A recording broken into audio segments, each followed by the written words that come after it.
Welcome back to the Sun Newsroom and a look ahead at what we're working on for your Sunday Sun. National Entertainment Editor Kevin Williamson, welcome back. You were on vacation for a little while. Hopefully watching lots of movies, listening to music and all that. What's up for this Sunday? Well, we have a look at Oz the Great and Powerful. That's the Sam Raimi prequel to, obviously, The Wizard of Oz.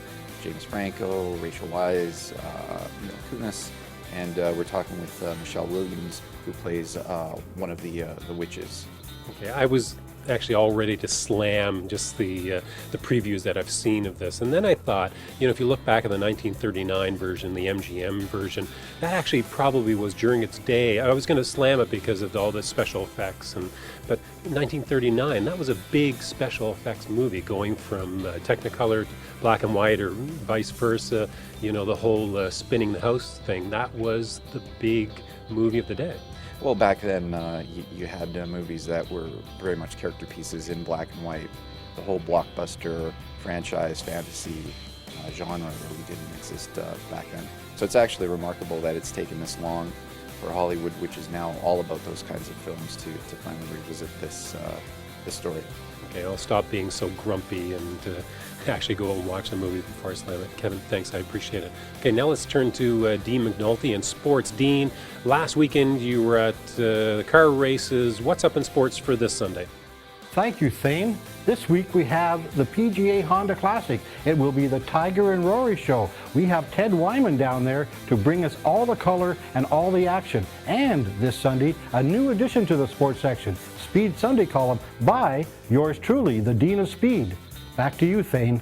Thanks, Dean. Obviously, golf always reminds us of spring, and that can't come soon enough. Okay, Ted Rath, QMI agency editor. Sunday's coming pretty quickly. What's on tap? Well, we're going back to the fighter jets that we're trying to get for the Canadian military, and ever since the F-35 fiasco, we're looking around at other alternatives. Simon Kent here at the Toronto Sun is actually looking at some of those alternatives and actually finding that a lot of them are mired in their own controversy. They're not supported by their own countries of origin. So we've got further problems down the road. Yeah, it's a pretty tough thing for most average Canadians. We're not fighter pilots. We're not military, generals to understand this whole thing. So hopefully Simon's piece will kind of bring it down to ground level, that we can understand, what are the alternatives besides this controversial jet.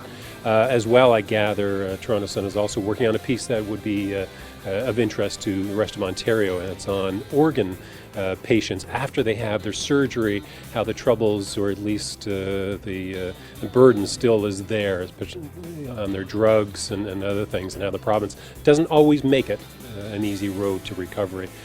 Ted, thanks a lot. Okay, whether we're talking about organ transplants or we're up in the air in jets, a lot of copy this Sunday, a lot of stories. One thing in common, obviously, we're writing them all for you.